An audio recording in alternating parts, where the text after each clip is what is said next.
ایران کی حکومت کو گرانے کے لیے امریکہ نے ہر حربہ استعمال کیا۔ 1980 سے لے کر اب تک تمام حربے ناکام ہوئے۔ امریکہ کے پاس صرف ایک ہی راستہ رہا، جنگی حکمت عملی کے ساتھ بربریت کا مظاہرہ کیا جائے، چاہے وہ ایئر فورس کے ذریعے سے ہو، چاہے وہ کسی اور راستے سے ہو۔ اسرائیل امریکہ کو فنڈنگ فراہم کرتا ہے اس ایسوسی ایشن اور الائنس کے ذریعے سے جس کا براہ راست اثر و رسوخ امریکی کانگریس مین تک ہے۔ ایران امریکہ کا دشمن، اسرائیل امریکہ کا وہ اتحادی ہے جس کا تحفظ ہر قیمت پر کیا جائے گا۔ سعودی عرب نے واضح کر دیا کہ ہم اپنی زمین استعمال نہیں کریں گے۔ اگر قطر اور بحرین بھی سعودی عرب کے نقشہ قدم پر چلتے ہیں تو امریکہ کے لیے بڑا مشکل ہو جائے گا کہ وہ ایران کے اوپر جنگی حملہ کرے۔ جنگ کی آگ بھڑکی تو اس کی لپیٹ میں پوری دنیا آئے گی۔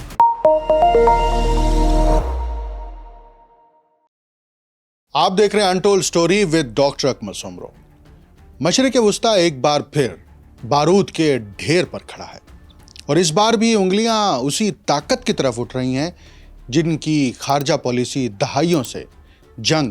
مداخلت اور عدم استحکام کی تاریخ رقم کرتی آئی ہیں۔ ایران کے خلاف ممکنہ امریکی عسکری کارروائی کی تیاری محض ایک فوجی اقدام نہیں بلکہ خطے پر بالادستی قائم رکھنے، مزاحمتی ریاستوں کو سبق سکھانے اور عالمی طاقت کے توازن کو اپنے حق میں موڑنے کی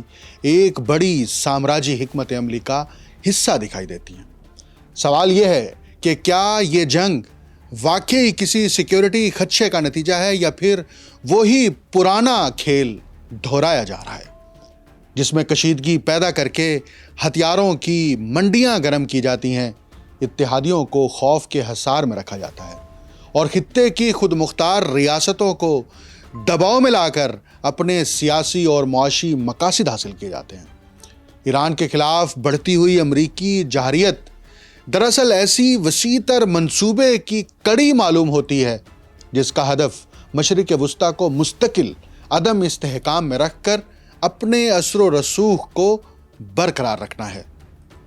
7 روز پہلے امریکی صدر ٹرمپ نے سب سے بڑا بحری جنگی بیڑا ابراہم لنکن مشرق وسطیٰ روانہ کیا تھا۔ ابھی چند گھنٹے پہلے امریکی صدر نے یہ بیان جاری کیا اور وہ آئیووا اسٹیٹ میں خطاب کر رہے تھے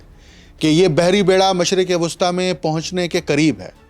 اور اس بیڑے پر زیادہ سے زیادہ 90 جنگی جہاز کھڑے کرنے کی گنجائش ہے، جبکہ اس بیڑے میں 5680 امریکی فوجی موجود ہیں۔ اور یہ بحری بیڑا پہنچنے کا اعلان کرتے ہی ٹرمپ نے یہ بھی کہا کہ ایران کے پاس ابھی بھی وقت ہے کہ وہ مذاکرات کرے، لیکن ایران نے دھمکی دی ہے کہ بحری بیڑا ایران کی سمندری حدود میں داخل ہوا تو ایران اپنے دفاع میں، سیلف ڈیفنس میں حملہ کرے گا۔ اسی کے ساتھ ایک اور خبر بھی امریکی میڈیا نے نشر کی ہے اور میڈیا نے یہ دعویٰ کیا ہے کہ ٹرمپ انتظامیہ ایران سے نئی ڈیل کے لیے 4 شرائط عائد کرنا چاہتی ہے۔ ان شرائط میں یورینیم کی افزودگی کی ایران سے مکمل طور پر منتقلی، مقامی سطح پر یورینیم کی افزودگی روکنا اور طویل فاصلے تک مار کرنے والے میزائلوں کی حد بندی اور علاقائی پراکسیز سے تعاون بند کرنا شامل ہے۔ امریکہ ان 4 شرائط پر ایران کے ساتھ ڈیل کرنا چاہتا ہے۔ ٹرمپ انتظامیہ ایران کا نیول بلاکیٹ کرنے کی کوشش کر رہی ہے تاکہ ایران تیل بھی برآمد نہ کر سکے۔ ایران نے خلیج فارس کے اہم سمندری گزرگاہ ابنائے ہرمز کے قریب اس وقت اپنی فضائی حدود میں لائیو فائر مشقیں یعنی جنگی مشقیں کرنے کا اعلان کیا ہے اور ایک نوٹم جاری کیا ہے۔ ایران نے یہ واضح کیا ہے کہ یہ اقدام ایسے وقت میں سامنے آیا ہے جب امریکی فوجی یا عسکری کارروائی کے لیے بحری بیڑا مشرق وسطیٰ پہنچ رہا ہے، جس سے خطے میں کشیدگی مزید بڑھے گی۔ یہ فوجی مشقیں جو ایران کی جانب سے شروع کی گئی ہیں، یہ 29 جنوری تک 5 ناٹیکل میل کے دائرے میں زمین کی سطح سے لے کر 25,000 فٹ تک کے فضائی حصے میں جاری رہیں گی۔ اس دوران متعلقہ فضائی حدود کو خطرناک قرار دیا گیا ہے اور پروازیں محدود رہیں گی ابنائے ہرمز کی یہ گزرگاہ عالمی تجارت کے لیے انتہائی اہم سمندری راستہ ہے، جہاں سے روزانہ لاکھوں بیرل تیل منتقل ہوتا ہے۔ کسی بھی قسم کی رکاوٹ بین الاقوامی توانائی کی منڈیوں میں ہلچل پیدا کر سکتی ہے اور جغرافیائی سیاسی کشیدگی بڑھا سکتی ہے۔ بحری بیڑا ایران کی طرف بڑھ رہا ہے، امید ہے ایران ہم سے ڈیل کر لے گا، یہ ٹرمپ بار بار کہہ رہے ہیں، لیکن اس دوران ایک بڑی پیش رفت ہوئی ہے۔ سعودی عرب نے ایران کے خلاف کسی بھی قسم کی جارحیت اشتعال انگیزی کو مسترد کر دیا ہے، اور اس کی بنیادی وجہ یہ ہے کہ سعودی عرب اور ایران کے درمیان سفارتی تعلقات بحال ہو چکے ہیں، اور دونوں ممالک چین کی سہولت کاری کے نتیجے میں اس نتیجے پر پہنچے ہیں کہ وہ مستقبل میں اپنی سرزمین اور ایک دوسرے کے لیے خطرہ نہیں بنیں گے۔ سعودی عرب کے ولی عہد نے محمد بن سلمان نے ایران کے خلاف سعودی سرزمین استعمال کرنے کے کسی بھی قسم کے فیصلے کو بھی مسترد کر دیا ہے، اور یہ اعلان کیا ہے کہ سعودی عرب کی زمین کو ایران کے خلاف استعمال کرنے کی اجازت نہیں دی جائے گی۔ یہ ساری گفتگو ولی عہد نے ایرانی صدر مسعود کے ساتھ ٹیلی فون پر کی ہے، اور ایران کو لیبیا اور شام نہ بننے کے حوالے سے مکمل تبادلہ خیال کیا گیا ہے۔ اور ایران نے تو یہ بھی کہا ہے کہ امریکہ کی یہ بھول ہے کہ وہ ایران کو اسی تناظر میں دیکھ رہا ہے جس تناظر میں وہ شام کو دیکھ رہا تھا، جس تناظر میں وہ لیبیا کو دیکھ رہا تھا۔ شام میں کیا ہوا؟ شام میں 8 سال تک امریکہ نے پراکسیز کے ذریعے سے، اپنے نان سٹیٹ ایکٹرز کے ذریعے سے ایک جنگی ماحول قائم کیا، وہاں پر خانہ جنگی کرائی گئی، وہاں کا انفراسٹرکچر پورا تباہ ہوا۔ شام میں اسرائیل کی پراکسی حکومت بنوائی گئی اور بشار الاسد کی حکومت کا خاتمہ کیا گیا۔ اس کے بعد شام اور اسرائیل کے درمیان جو بات چیت ہوئی ہے، اس پر بہت کچھ لکھا بھی گیا ہے اور یہ رپورٹ ہوا ہے، اس پر کبھی میں الگ سے پروگرام کروں گا۔ اس سے پہلے ایران میں جو مظاہرے ہوئے اور ایک احتجاجی تحریک برپا کرنے کی کوشش کی گئی، ایران نے اپنی انٹیلیجنس کی بنیاد پر اس تحریک میں داخل کیے گئے جاسوسوں، سہولت کاروں اور ایجنٹس کو پکڑا، وہ تحریک ختم ہو گئی۔ لیکن اس تحریک کے دوران امریکہ کو یہ امید ہوئی تھی کہ اب ایران کے اندر وہ حکومت کو ٹاپل کرنے میں انہیں مدد ملے گی اور آسانی ہوگی، لیکن معاملہ آگے نہیں بڑھ سکا۔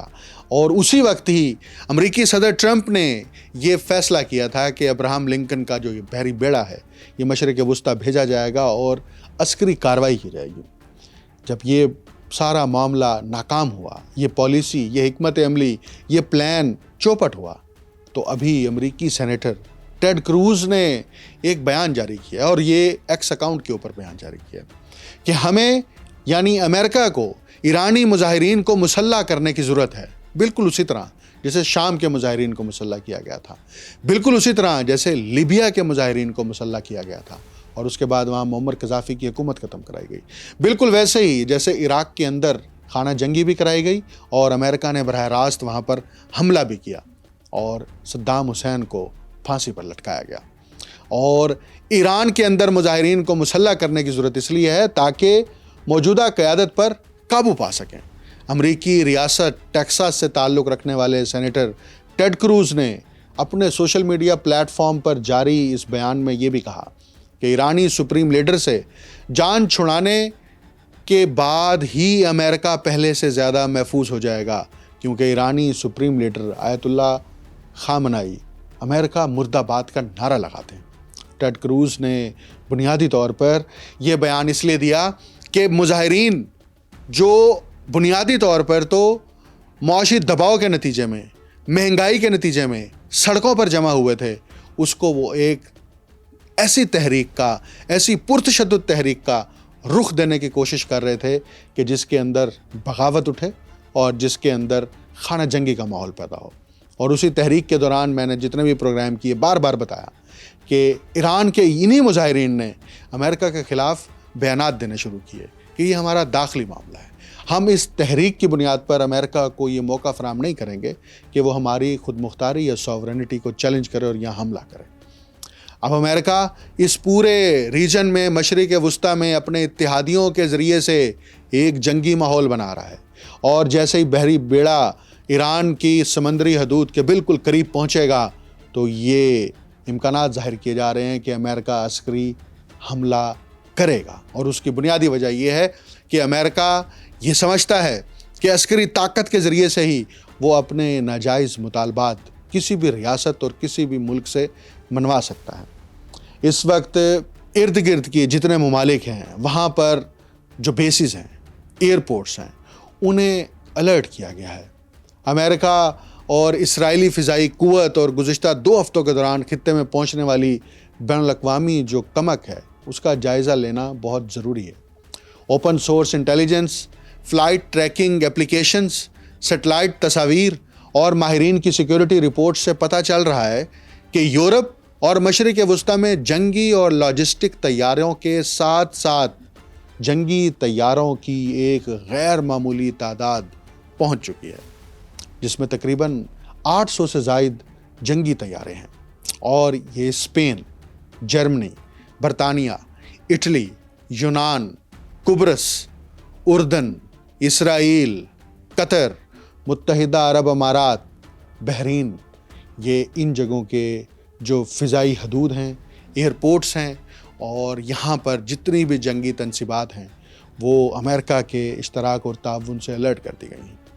لیکن ایران نے اب یہ واضح طور پر دھمکی دی ہے کہ کسی بھی ہمسایہ ملک کی زمین اگر استعمال ہوئی تو ایران اس ملک کو اپنا دشمن تصور کرے گا۔ اور ایران نے صرف یہی واضح نہیں کیا بلکہ اس جنگی ماحول کے اندر ایران کو اس وقت چین اور روس کی مکمل سپورٹ اور حمایت حاصل ہے۔ لیکن ایران نے اپنی جنگی مشقوں کا آغاز کر کے یہ اعلان کر دیا ہے کہ ایران جنگ کے لیے تیار ہے، اور ایران کے صدر کی جانب سے پہلے بھی یہ بیان دیا گیا، وزارت خارجہ کی جانب سے بھی پہلے بیان دیا گیا کہ وہ مذاکرات کے لیے تیار ہیں، لیکن مذاکرات ٹیبل پر برابری کی بنیاد پر ہوں گے۔ مذاکرات اس بنیاد پر نہیں ہوں گے کہ امریکہ اس ٹیبل پر بیٹھ کر اپنی اجارہ داری کو تسلیم کرائے۔ ابھی جو امریکی میڈیا کی جانب سے خبریں گردش میں ہیں کہ 4 شرائط کے اوپر امریکہ ایران کے ساتھ مذاکرات کرنا چاہتا ہے، تو اس سے یہ واضح ہو گیا ہے کہ امریکہ کا اصل ہدف اور مقصد ایران کی حکومت کو ٹاپل کرنا نہیں ہے، بلکہ اسرائیل کے ان تحفظات کو دور کرنا ہے جس کا تعلق جوہری پروگرام کے ساتھ ہے، جس کا تعلق اس بیلسٹک میزائل کے ساتھ ہے، جس کا تعلق اس سپر سونک میزائل کیپیسٹی کے ساتھ ہے جو ایران کی حکومت نے اور ایران کی فوج نے اپنی صلاحیتوں کی بنیاد پر حاصل کی ہے۔ امریکہ اس کو روک کر ایران کو مستقبل میں مزید کمزور کرنا چاہتا ہے، اور معاشی پابندیاں عائد کر کے ابنائے ہرمز کو اپنے کنٹرول میں لے کر اس تجارتی گزرگاہ کو بھی امریکہ براہ راست اپنے قبضے میں لانا چاہتا ہے، تاکہ ایران کی اس خطے کے اندر جو حیثیت ہے اس کو مزید کمزور کیا جائے۔ لیکن ایران کی حکومت اور ایران کے سپریم لیڈر اور اعلیٰ قیادت اس پر بالکل واضح ہے کہ امریکہ اگر جنگی جارحیت کرے گا، حملہ کرے گا، تو اس کا جواب ویسے ہی دیا جائے گا۔ اب امریکہ اور ٹرمپ آئندہ چند دنوں میں کس طرح سے اس عسکری اور جنگی ماحول کو پرامن ماحول میں تبدیل کرتے ہیں یہ وقت بتا دے گا۔ لیکن ٹرمپ کے جو نظریات ہیں اور جو اس کی سوچ ہے اس کے اندر ایک شرارت ہے، اس کے اندر ظلم ہے، جبر ہے اور آمریت جھلک رہی ہے۔ اس آمریت کا مظاہرہ خود امریکی عوام بھی کر رہے ہیں۔ آئس کے خلاف مظاہرے کرنے والی عوام نے بالکل یہ واضح کر دیا ہے کہ امریکہ مزید ایسے تصورات کا متحمل نہیں ہو سکتا جس سے خود امریکی جمہوریت اور وہاں کے بسنے والے باشندوں کے آئینی اور انسانی حقوق پامال ہوں۔ مجھے ڈاکٹر اکمل سومرو کو اجازت دیجیے۔ اللہ حافظ۔